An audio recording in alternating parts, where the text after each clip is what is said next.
Перед вами стоит солдат 21 века, который вместо служения конкретной стране выбрал служить Грогороту. Латекс, закрывающий его лицо вместо привычной балаклавы, не дает коже дышать, вызывая дискомфорт и постоянное страдание. Визор, огромными болтами сервированный прямо в череп, помогает ориентироваться на поле боя в ночное время суток. Ритуальный нож необходим для того, чтобы пустить кровь, свою или чужую, во имя выбранного бога. А руна Салман Снейка защитит его конечности от спылов, кастуемых вражеским дроном. Магия стала известной всему миру и была признана более эффективной, чем снаряды. Я нарисовал этот концепт отнюдь не потому, что я фанат Таркова, коим я не являюсь. Такое видение стало возможным потому, что однажды Мира создал термину, в которой религия вплотную сталкивается с культурным развитием и технологическим прогрессом почти что современного мира. Это столкновение сделано автором намеренно, о чем он сам говорит, отвечая на один из моих вопросов в небольшом интервью, где, кстати, упоминается и третья часть. И рассуждение о том, какой она может быть, это лишь одна из тем, о которой я сегодня хочу поговорить. Но для начала проясню пару моментов для тех, кто видел мой первый видос по этой игре.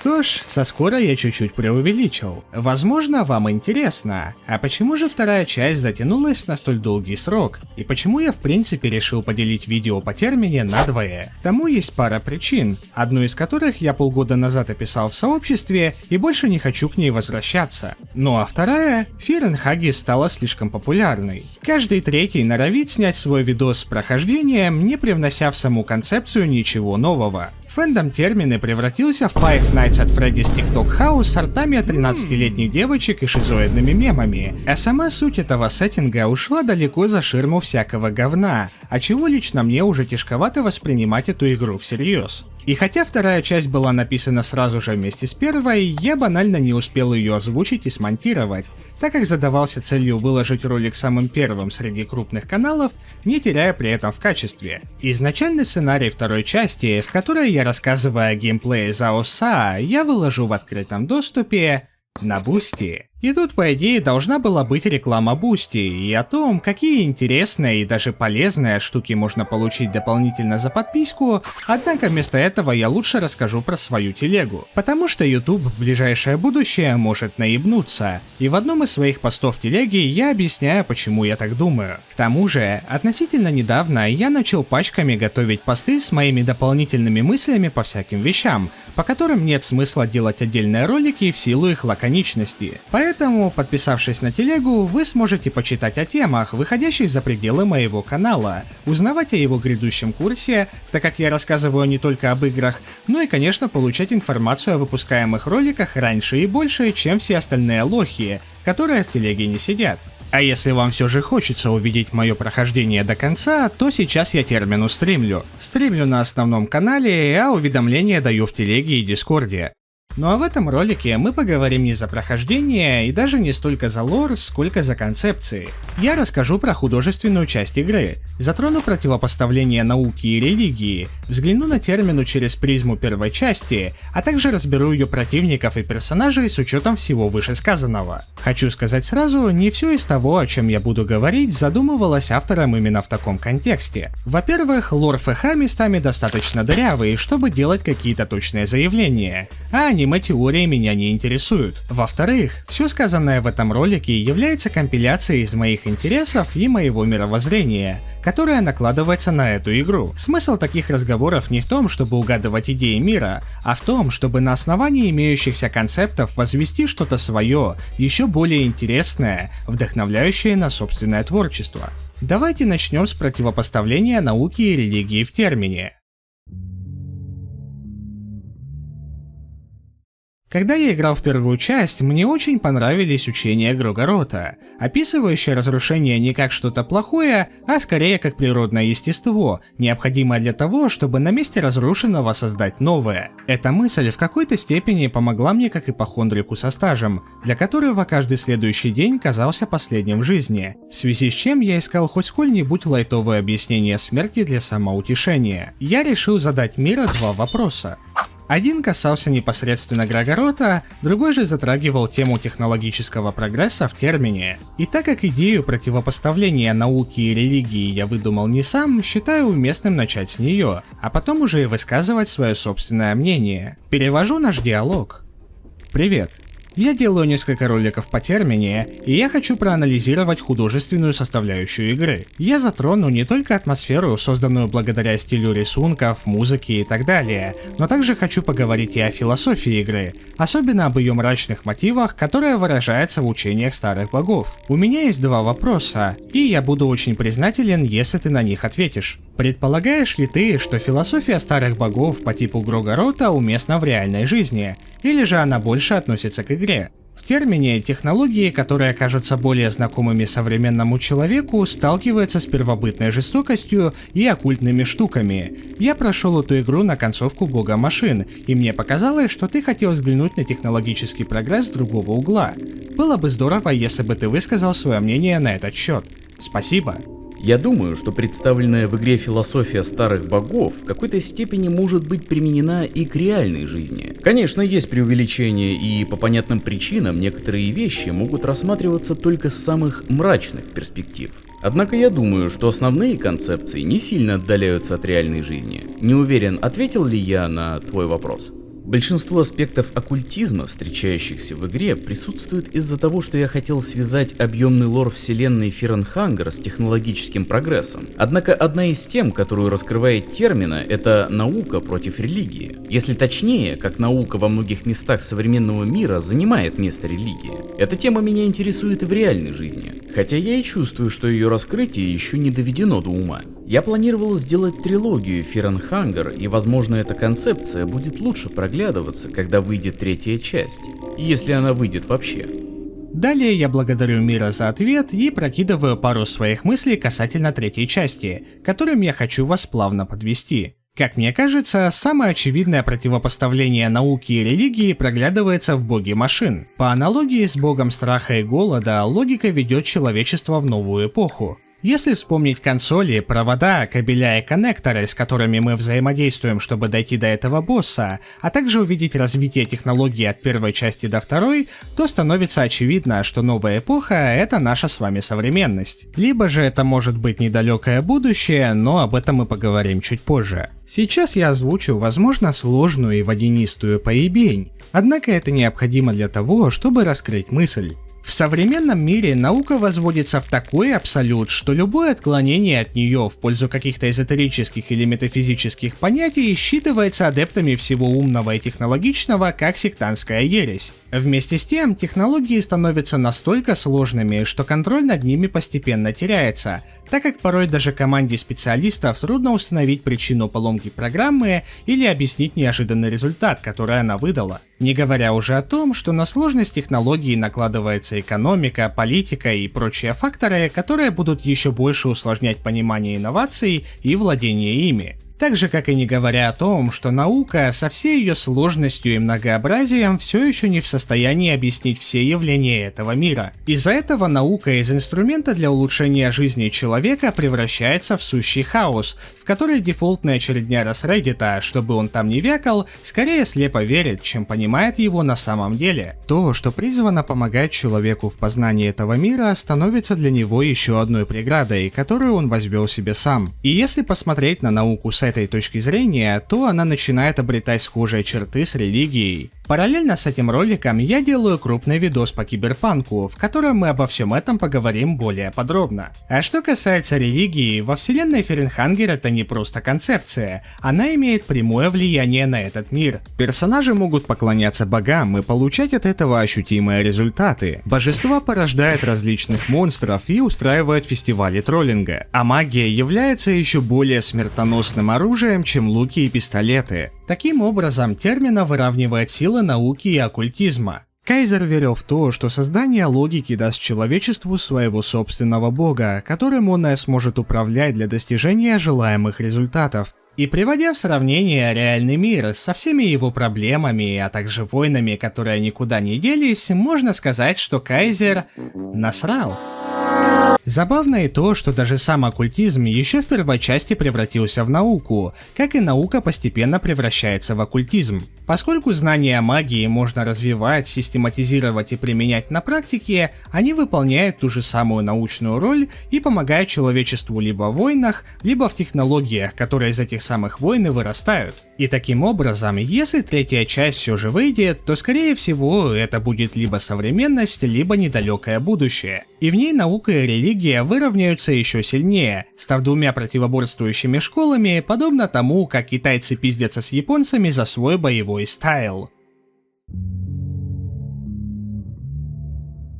Несмотря на то, что на подкасте с Пекарем я ставил на выход третьей части в современности, сейчас я бы все же проголосовал за будущее, поскольку это позволит утрировать проблемы технологий и за счет каких-то новых выдумок повязать их с оккультизмом вселенной. Проблема может быть только в том, что такой сеттинг, учитывая прошлые две части, будет достаточно сложно сделать правдоподобным, и в нем ни в коем случае нельзя уходить в клишированные элементы типа освоения космоса, лазерных пушек и прочей хуйни. Вполне возможно и такое, что наука и религия, напротив, сольются воедино, и мы увидим какой-то адовый научно-фантастический пиздец. Но, как я и сказал в самом начале, угадывать то, что находится в голове у мира, мне не интересно. Вместо этого скажу вот что. Если третья часть выйдет в будущем, то здесь открывается безграничный потенциал для развития сеттинга. Мы можем увидеть смесь призрака в доспехах и обсервера, в которых тема кибернетики и переноса сознания является бытовой, но приобретает достаточно жуткий подтекст. А монстры, бегающие за тобой по польской общаге, будут не только оснащены страшными протезами, но еще и заимеют фишечки Грегорота. Мы можем увидеть сайфайный хоррор по типу Dead Space, но с учетом той ремарки, которую я высказал выше. А Белла отправится на Ишимуру, а там культисты нового бога мутят.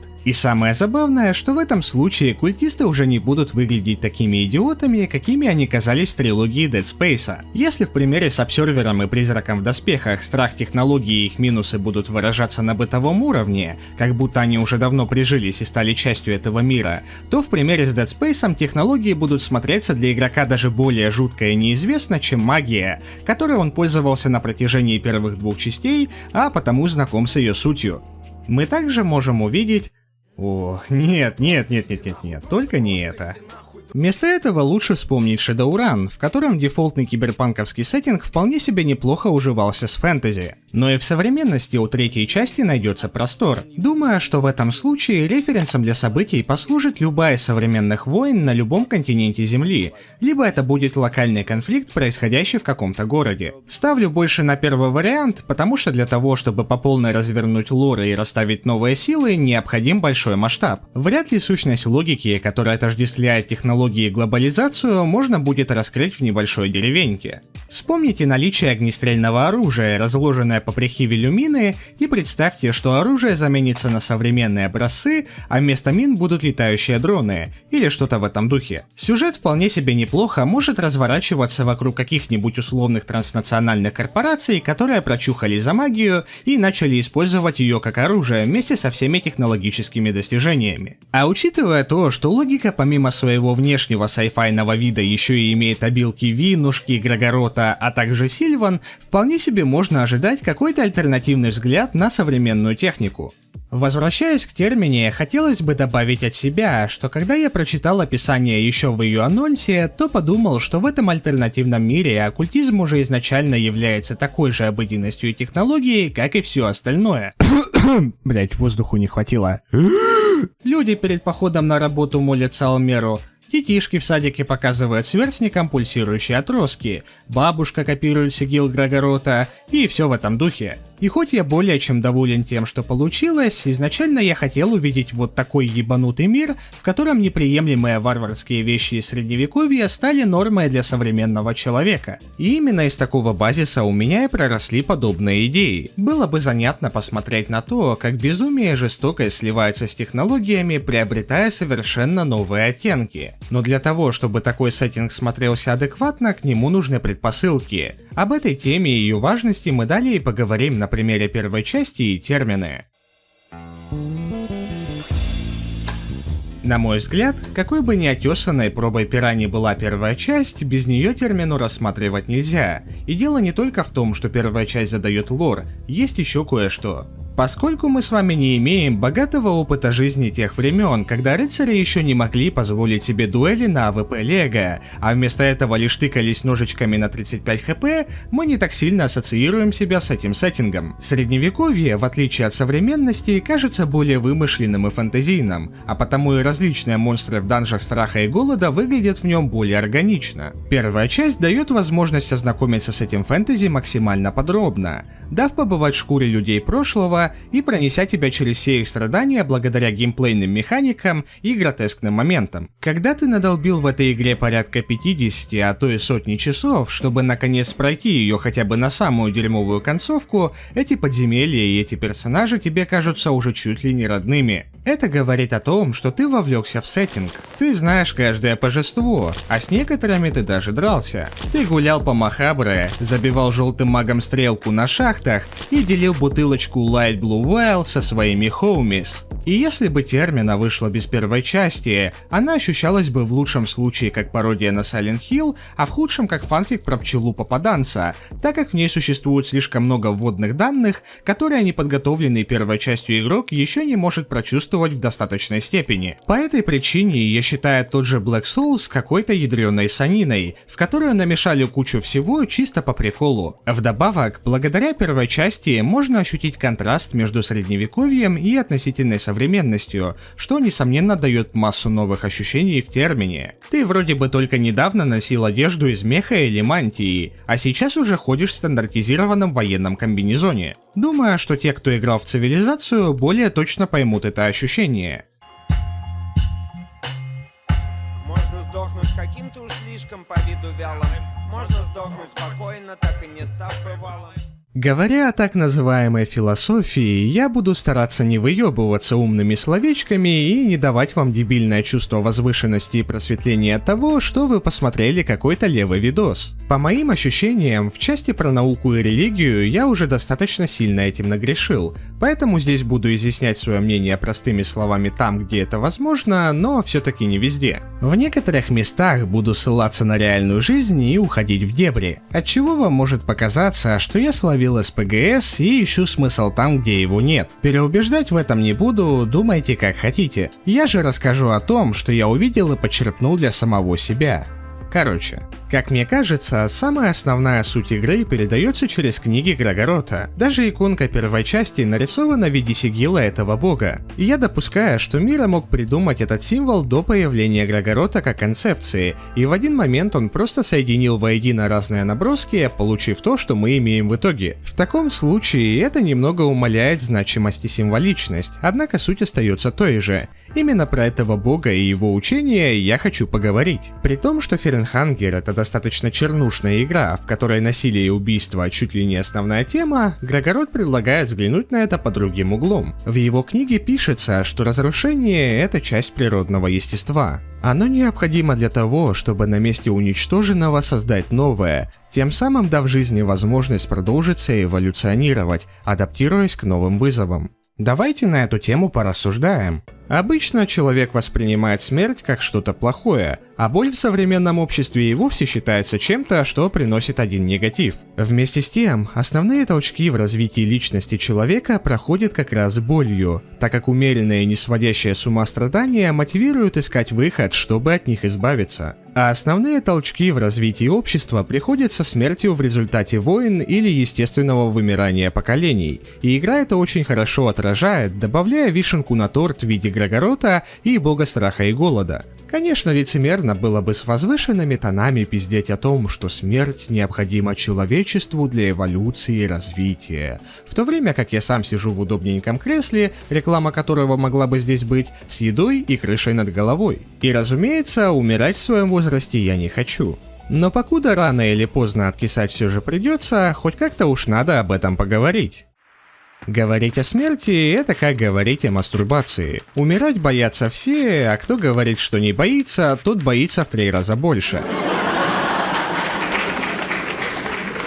Однако понимание смерти у современного и античного человека отличается. Если в те времена люди считали смерть как переход из одного мира в другой, исполняя всякие ритуалы для облегчения этого самого перехода, то в современности мы имеем кучу прогрессивных нигилистов, которые настолько крутят пальцы веером, отрицая существование Бога и других метафизических концепций, что смерть представляется им ёбаным черным войдом, засасывающим твою душонку в вечное ничего. Отсутствие веры заставляет знатно так срать в штаны, потому что век индивидуалистов становится очень страшно, что смерть обнулит все твои достижения и блага, раздев тебя догола и расщепляя до атомов, из которых может быть намутится какой-нибудь красивенький цветочек. Соответственно, с развитием технологий человечество пытается отсрочить свою смерть, тем самым делая ее для себя еще более ужасающей. Достижений и благ копим больше, развиваем духовность и находим смыслы, а в итоге все равно идем нахуй, отжив положенный срок. Игра Горота – потуги ЧСВшных людей наебать систему, а также неверная интерпретация смерти и разрушения явно бесили.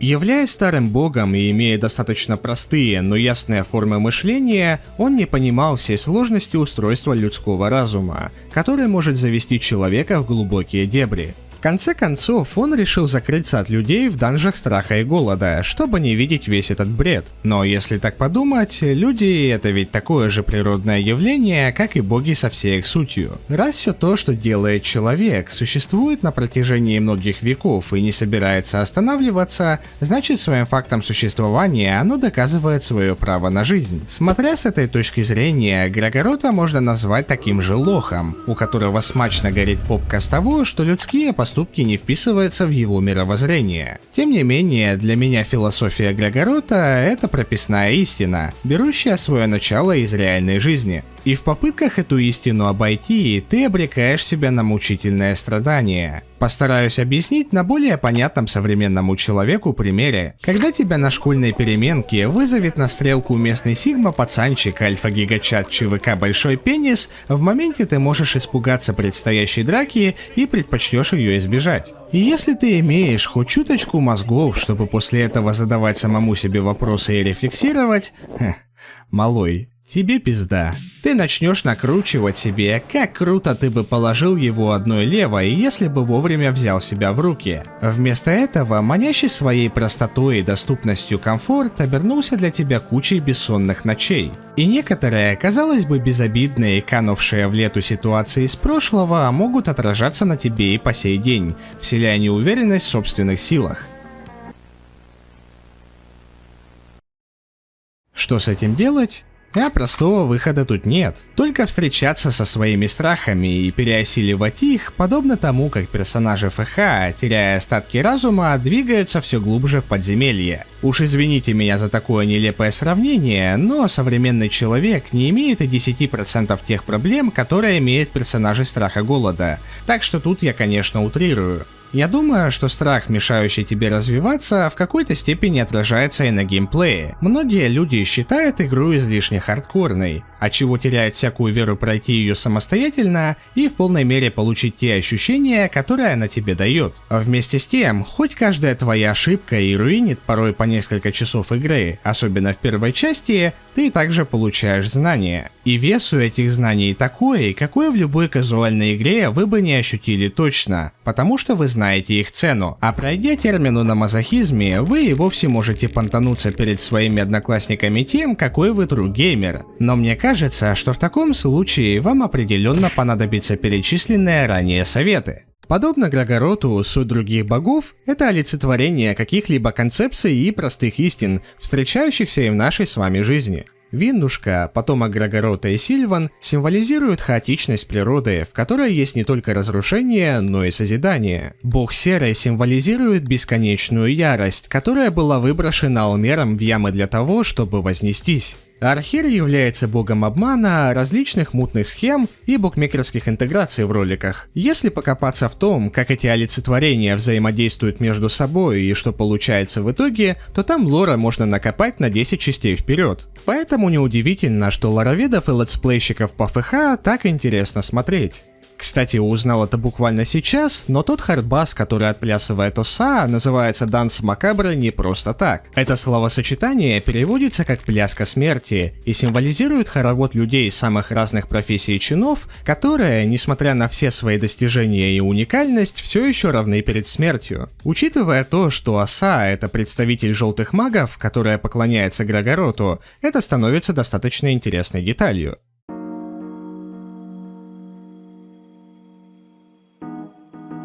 Некоторые люди критикуют Мира за то, что уж очень много всего он спиздюнькал с Тарантино с других источников, и результат его воровства мало чем отличается от оригинала. Проблема такой критики в том, что она рассматривает воровство Мира в контексте одного образа, а не в контексте всей игры. Например, образ Нидлза — это копирка с фильма под названием «Ужасающий», в котором клоун со стрёмной рожей гасил людей. Если бы вся игра была завязана на одном лишь Нидлзе и его убийствах, называясь при этом все той же терминой, то это было бы плохое решение. Однако Нидлз, как и большинство других персонажей, приемов и сюжетных ходов, является лишь одной из маленьких шестеренок, из которых вся игра и состоит. Он прекрасно выполняет свою задачу в качестве мини-босса, имеющего достаточно много взаимодействий с тобой и с твоими союзниками, участи которых в случае твоего поражения не позавидуешь. Нидлз вплетен в эту игру так органично, что человек, который не знает его истоки, создает свой собственный образ Нидлза в голове, который ассоциирован именно с терминой.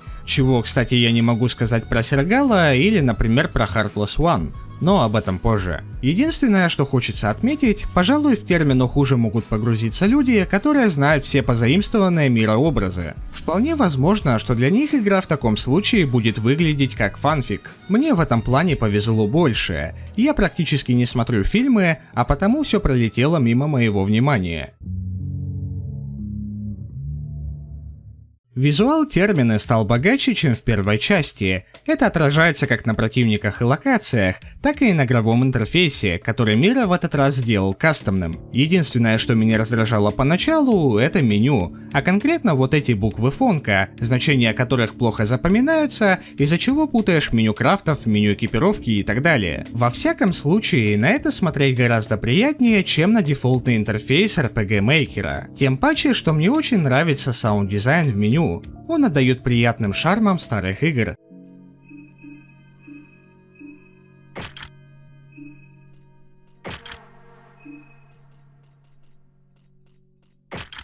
Что касается рисовки, вы можете заметить, что она стала более детализированной, нежели в первой части. Если раньше Мира оставлял более пятнистые штрихи, не доводя детали в рисунке до конца, то теперь каждый из персонажей и противников получился более четким, не потеряв при этом свой стиль. В остальном, все такая же мрачность с пятнистыми кистями и блеклыми тонами вкупе с общим разнообразием. Мысли о визуальном стиле Мира я дополнительно высказывал в ролике про первую часть. У меня создалось ощущение, как в художественном, так и в геймплейном плане, что если она была пробой пера, то во второй части Мира уже прекрасно понимал, чего хотел.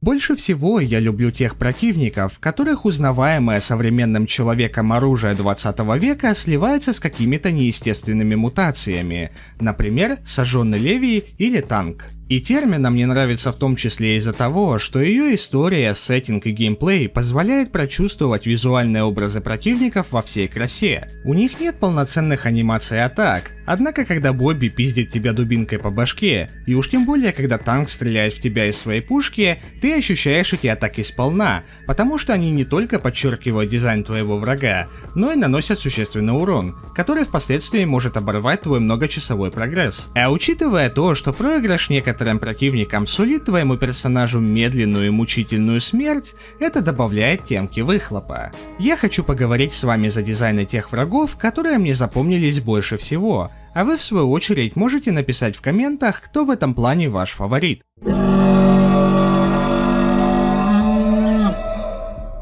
Дизайн танка вкупе с его командиром выглядит крайне необычно, ведь ты видишь какого-то латексного гондона, поклоняющегося Сильван и управляющего огромной мясной дурендой с остальным стволом, и все это находится в контексте общего сеттинга игры. А если ты в довесок еще и вспоминаешь первую часть, то его образ вызывает еще больше контраст, за счет чего можешь поймать себя на мысли, что в данжах-то такой хуйни не было.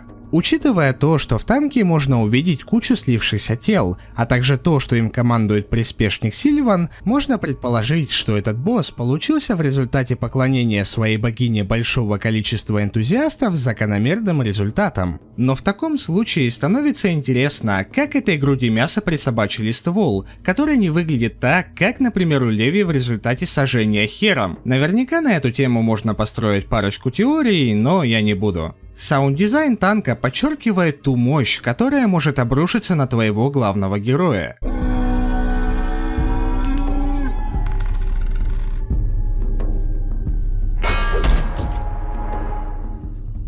Он может ударить тебя стволом, а может разрывать в клочья снарядом, и все это будет звучать еще более убедительно благодаря мощным звукам. Хотя буст сердца с кольцом достаточно сильно обесценивает эту мощность. Когда ты в первый раз проходишь термину на концовку А, и танк выбегает на тебя из туннелей белого бункера, ты еще хоть как-то к этому подготовлен. Все же как-никак конец игры, босс-файт и все дела. А вот когда ты встречаешь его ночью в разрушенном и усеянном минами городе, то тут уже ловишь ахуй. Впрочем, такое можно встретить лишь на мазохизме, на который идут ребята подготовленные.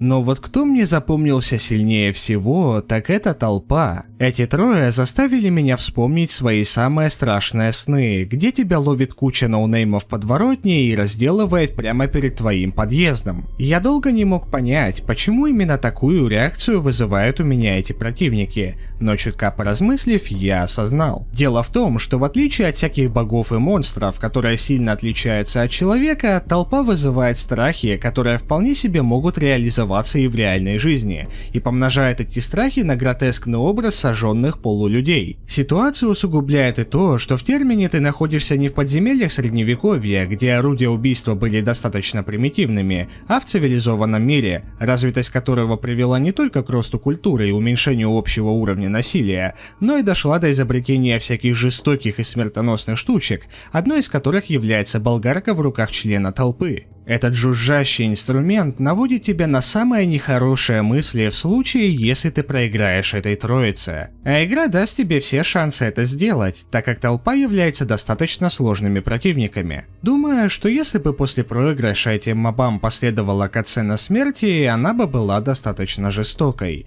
Я представляю вам возможность визуализировать ее самостоятельно.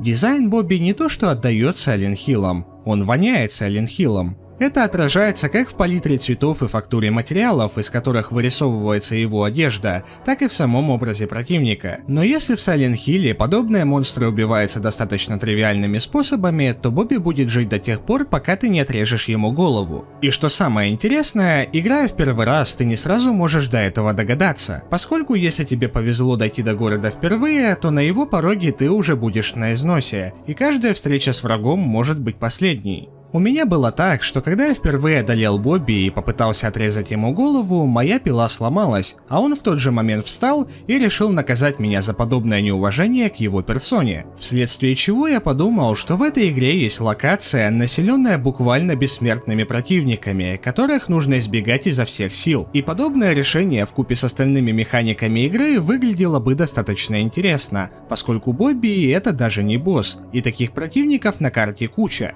Но его визуал, это его трясущаяся голова, а также особенность вставать после боя, заставляет ощущать его на первых порах максимально серьезно.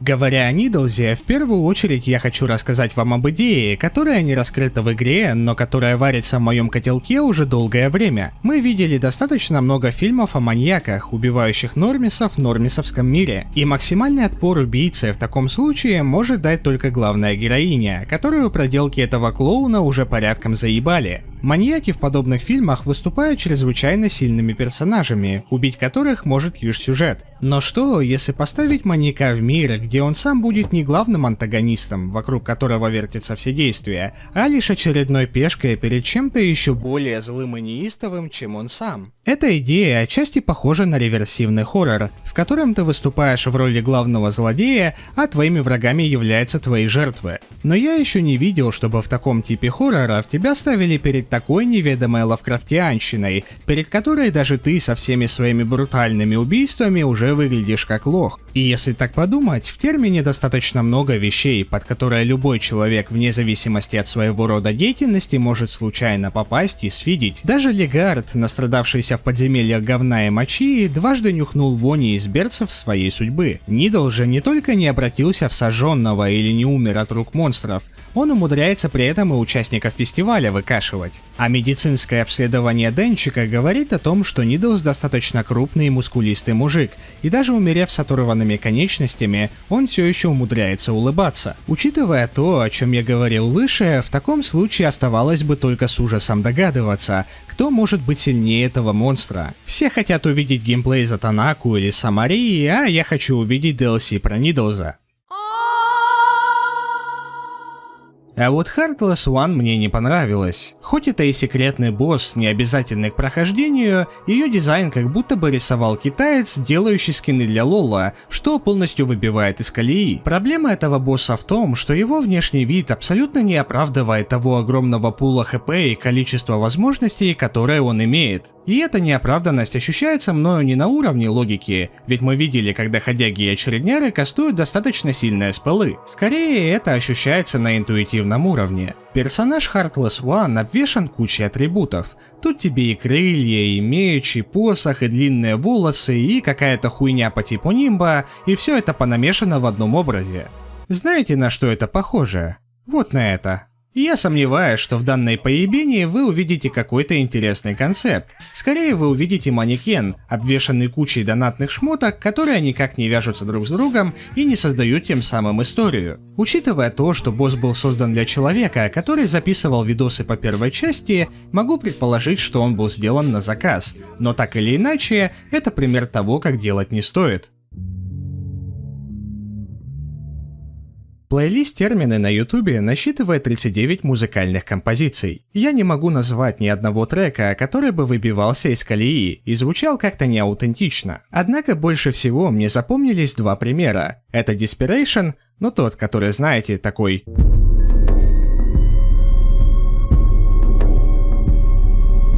А также Relentless, играющий в искаженной версии Отеля.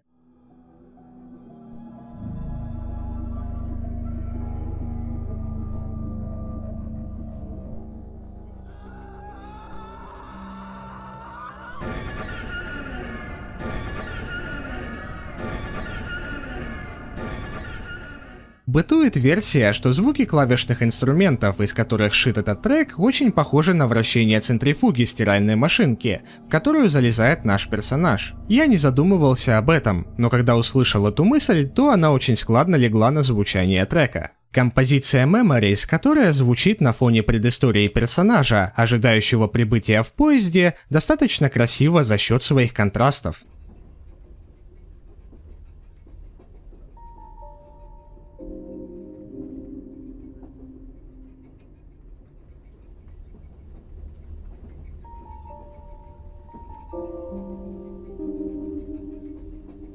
Запуская термину, ты скорее всего уже знаешь про ее предка в виде первой части, в которой творится адовый пиздец. Эта музыка позволяет тебе хоть немножко побыть в зоне комфорта, из которой ты будешь вынужден выйти по сюжету. В ней звучит тот самый успокаивающий звук колес, который описывается до начала твоей предыстории. А сейврум в поезде звучит настолько спокойно, что внушает тебе уверенность в безопасности этого места.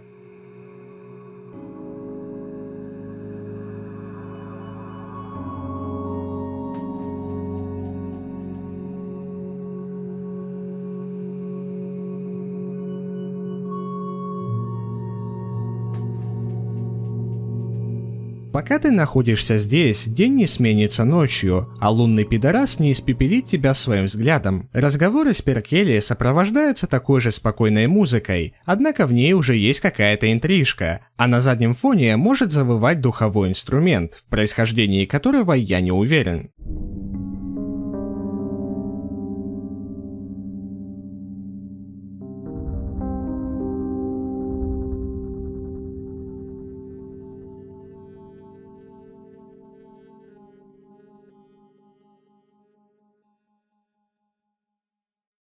На что мы все о хорошем и о спокойном? Вообще я вспомнил и один разъебный трек, который, вопреки вашим возможным ожиданиям, не обладает какими-то выдающимися чертами для того, чтобы называться оном. Он хорош потому, что отражает момент, когда в один знойный осенний день деревенская часть города замерла во времени и извратилась еще сильнее, чем была до этого. Этот трек называется Old Town Tourist.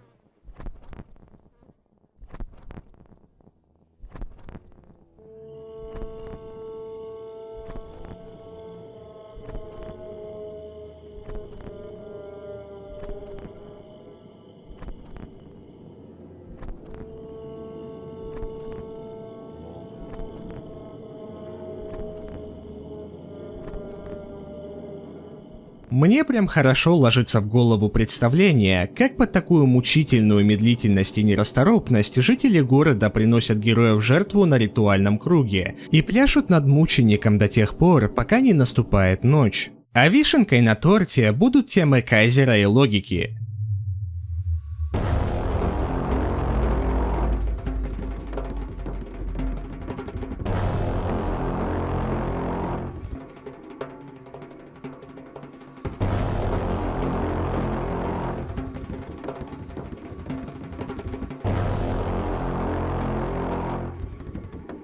Очень круто, что на тему Кайзера Мира сделал ремикс из первой части, поскольку этот персонаж оттуда и пришел, но произвел над собой метаморфозы, которые отражаются и в этом треке. Когда я бился с Кайзером сразу же после танка, на меня такие эмоции нахлынули, а музыка их многократно усилила. Трек логики — это вообще пиздос. Когда ты прошел такой длинный путь, попутно много раз умирая, делая рестарты, а затем еще и начал гаунтлет из 3 боссов подряд, то к битве с логикой ты сидишь как избитая голодная собака, которую держат на поводке.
И я бы еще с радостью поболтал на тему музыки, но метража уже и так много, поэтому... Ну все.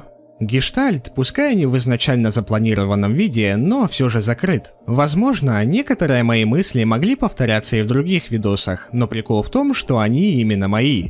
Я раскрыл их так, как я вижу, и поговорил на те темы, на которые я хотел поговорить. Процесс создания обоих роликов по термине был сложным, но если в случае с первой частью я буквально спидранил на нервиках, которые подбрасывала мне реальная жизнь, то сложность второй части была в количестве трудов, затраченных на обрамление хаотичного потока мыслей в какую-то более-менее нормальную форму, а также на визуализацию всего этого говна. Тем не менее, над этим роликом мне было очень приятно работать, ведь я никуда не спешил и делал в свое удовольствие. Жму руку всем бустерам, в частности Кэт, Hellfire Biker и Dead Sivan за поддержку. Если вы хотите поддержать выходы таких больших роликов, вы можете сделать это по ссылке в описании. И напоминаю про свою телегу, ссылка там же.